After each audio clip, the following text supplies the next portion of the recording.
नमस्ते दोस्तों। Achievement classes में आप सभी का स्वागत है।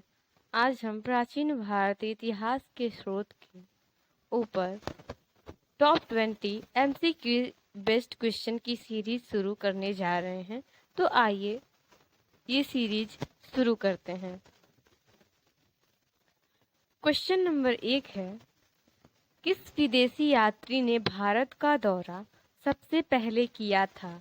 तो जैसा कि यहाँ पे ऑप्शन दे रखे हैं, ऑप्शन ए है वेनसांग, बी है मेगास्थनीज, सी है इत्सिंग और डी है फाहियान। तो यहाँ पे ऑप्शन बी यानी कि मेगास्थनीज जो है सही उत्तर है। ये वेनसांग, इत्सिंग और फाहियान ये लोग बौद्ध धर्म की स्थापना होने के बाद बौद्ध धर्म की जानकारी देने के लिए आते हैं, जबकि मेगास्थनीज जो है इनके पहले भारत का दौरा कर चुके होते हैं। तो आइए अगले क्वेश्चन की तरफ चलते हैं।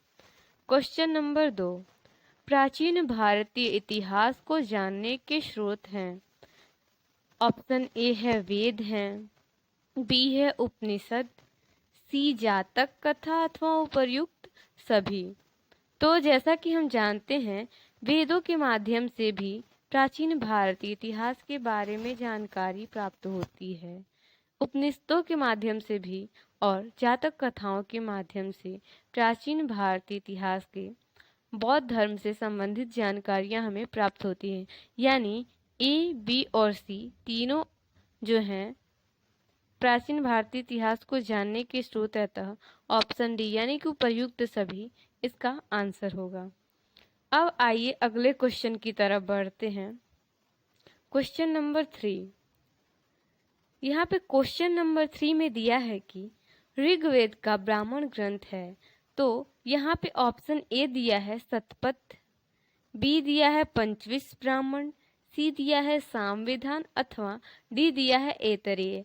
तो जैसा कि हम जानते हैं कि ऋग्वेद का जो ब्राह्मण ग्रंथ है वो ऐतरेय ब्राह्मण है।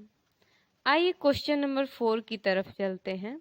यहाँ पे दिया है कि ऋग्वेद का उपवेद है, यानी हर वेदों के जो हैं उनके अपने अपने अलग अलग ब्राह्मण उपवेद हैं, और उसी में से ये पूछ रहा है कि जो ऋग्वेद है उसका उपवेद है। तो ए दिया है गंधर्व वेद, बी दिया है आयुर्वेद, सी दिया है धनुर्वेद और डी दिया है इनमें से कोई नहीं। तो जैसा कि हम जानते हैं कि ऋग्वेद का जो उपवेद है वो आयुर्वेद है, यानी कि ऑप्शन नंबर बी आयुर्वेद यहाँ पे हमारा सही होगा।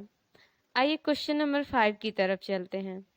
यहाँ पे क्वेश्चन नंबर 5 में दिया है कि सामवेद का अर्थ है, यानी सामवेद का जो अर्थ है वो क्या है? तो ऑप्शन ए दिया है यज्ञ, बी महिवेद, सी गान, डी ये सभी।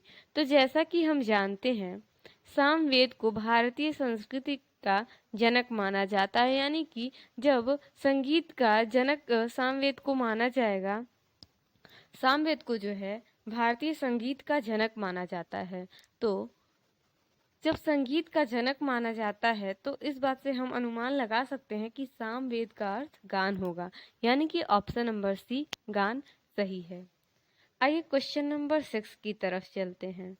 तो क्वेश्चन नंबर 6 में दिया है सामवेद में ऋचाओं की संख्या है, यानी सामवेद में कितनी ऋचाएं हैं? तो ऑप्शन ए है 10,500, बी है 1549, सी है 1028 और डी है 1182।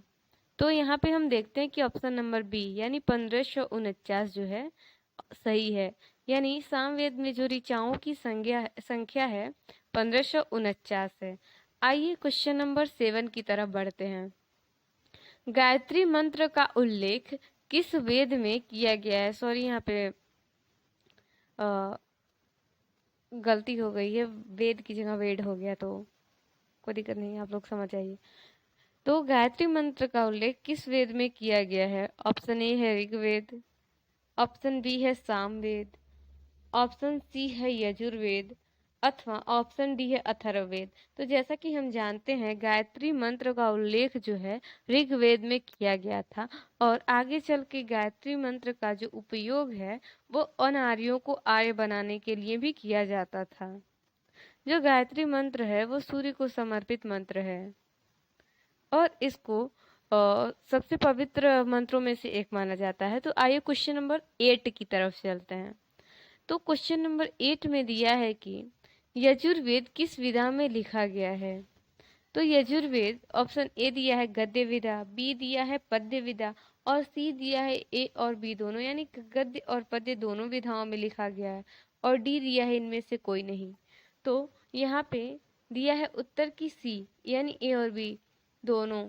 तो जो यजुर्वेद है वो गद्य और पद्य दोनों विधाओं में जो है लिखा गया है। आइए क्वेश्चन नंबर 9 की तरफ चलते हैं। अथर्ववेद की रचना किन ऋषियों द्वारा की गई है। ऑप्शन ए है अर्थवर्ण तथा आंगिरस, बी है जैमिनी, सी है याज्ञवल्क्य वाजसेन, डी है वशिष्ठ। तो जैसा कि हम जानते हैं कि जो अथर्ववेद है इसकी रचना अर्थवर्ण तथा आंगिरस ऋषियों द्वारा की गई थी। क्वेश्चन नंबर 10 यानी प्रश्न संख्या 10 यहाँ पे दिया है क्वेश्चन की सत्यमेव जयते वाक्य जो है हमारा राष्ट्रीय वाक्य है। तो सत्यमेव जयते वाक्य किस उपनिषद से लिया गया है।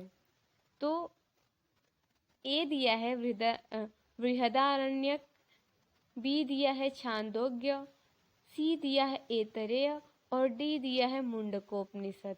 तो जैसा कि हम जानते हैं सत्यमेव जयते वाक्य जो है मुंडकोपनिषद से लिया गया है। क्वेश्चन नंबर 11 निम्नलिखित में से बौद्ध साहित्य है। ए दीपवंश, बी अंगुत्तर निकाय, सी विनय पिटक, डी ये सभी। तो जैसा हम जानते हैं कि दीपवंश, अंगुत्तर निकाय और विनय पिटक ये सभी जो हैं बौद्ध साहित्य हैं। तो ऑप्शन नंबर डी यानी कि ये सभी जो है ये सही हो जाएगा। क्वेश्चन नंबर 12 लौकिक साहित्य हैं। लौकिक साहित्य वे होते हैं जिनके जो लेखक हैं वो उनके नाम दिए होते हैं यानी ये किसी लेखक के द्वारा लिखा गया होता है। और अलौकिक साहित्य वो होता है जिसके रचयिता के बारे में जानकारी नहीं होती और ऐसा माना जाता है कि ये ईश्वर यानी गॉड के द्वारा लिखा गया और इनका संकलन जो है विभिन्न विभिन्न समय पर ऋषियों ने किया है। तो आइए देखते हैं लौकिक साहित्य हैं। ए है अर्थशास्त्र, बी मुद्रा राक्षस, सी अष्ट अध्यायी और डी ये सभी। जैसा कि हम जानते अर्थशास्त्र के रचयिता कौटिल्य हैं, मुद्रा राक्षस के विशाखादत्त हैं और अष्ट अध्यायी के पढ़नी है। तो यानी ये सभी जो हैं लौकिक साहित्य हैं। अतः ऑप्शन नंबर डी जो है ऑप्शन नंबर डी ये सभी यह सही उत्तर होगा। आइए क्वेश्चन नंबर 13 की तरफ बढ़ते हैं। इतिहास का पिता किसको कहा जाता है। तो इतिहास का पिता जो है ए है टेसियस को, बी है डाइमेकस को, सी है अंतियोकस को या डी है हेरोडोटस को। तो जैसा कि हम जानते हैं और हमने पढ़ भी रखा थी कि इतिहास का पिता जो है हेरोडोटस को कहा जाता है। तो ऑप्शन नंबर डी यानी हेरोडोटस सही उत्तर है। आइए क्वेश्चन नंबर 14 की तरफ बढ़ते हैं। यात्रियों का राजकुमार कहा जाता है। तो जो यात्रियों का राजकुमार है ऑप्शन ए दिया है टेसियस को कहा जाता है, बी वेनसांग को, सी अरस्तु को या डी हेरोडोटस को। तो जैसा कि हम जानते हैं चीनी यात्री वेनसांग को जो है यात्रियों का राजकुमार कहा जाता है। अब क्वेश्चन नंबर 15 यानी 15 दे रखा है कि तहकीके हिंद के लेखक का नाम बताइए यानी तहकीके हिंद का लेखक कौन है। ए है सुलेमान, बी है अल मसूदी, सी है अल बरूनी और डी है इनमें से कोई नहीं। तो जैसा कि हम जानते हैं तहकीके हिंद के लेखक अल बरूनी है जो कि एक अरबी लेखक थे। आइए क्वेश्चन नंबर 16 की तरफ बढ़ते हैं। भारतीय इतिहास का प्राचीनतम अवशेष कहाँ से प्राप्त हुआ है। ए है बोगास कोई, बी है पानगुड़ैया, सी है मास्की और डी है गुरजारा। तो जैसा कि हम जानते हैं कि प्राचीन भारतीय इतिहास का जो है सबसे प्राचीनतम जो अवशेष प्राप्त हुआ है वो बोगास कोई से प्राप्त हुआ है। अब जैसे हम लोग अगले क्वेश्चन की तरफ बढ़ते हैं 17 अशोक के अभिलेखों में प्रयुक्त लिपि है? ए है ब्राह्मी, बी है खरोष्टी, सी है अरमाइकी और डी है ये सभी। तो उत्तर होगा ये सभी, क्योंकि अशोक ने जिस लोकेशन के हिसाब से यानी भौगोलिक क्षेत्र के हिसाब से जिस क्षेत्र में जौन सी भाषा लोगों के द्वारा समझी जाती थी उन भाषाओं में अभिलेख खुदवाए थे। तो उन्होंने ब्राह्मी, खरोष्ठी, अरमाइकी इन सभी लिपियों का जो है उपयोग किया है अपनी अभिलेखों में। तो ऑप्शन नंबर डी यानी कि ये सभी जो है वो सही होगा। आइए चलते हैं क्वेश्चन नंबर 18 की तरफ। किस शासक के काल में सर्वाधिक स्वर्ण मुद्राएं प्रचलन में थी? यानी कि जो भारतीय इतिहास है उसमें ऐसा कौन सा शासक था जिसके काल में स्वर्ण मुद्राएं जो थी सबसे अधिक प्रचलित थी? ए है कुषाण, बी है गुप्त, सी है हुर और डी है राजपूत। तो जैसा कि हम जानते हैं कि ऑप्शन नंबर ए यानी कि कुषाण के काल में सबसे ज्यादा जो है स्वर्ण मुद्राएं प्रचलन में थी। Question number 19। प्राचीन काल में जो है मंदिर निर्माण की शैलियां थीं। ए है नागर शैली, बी है द्रविड़ शैली, सी है ए और बी दोनों और डी है इनमें से कोई नहीं।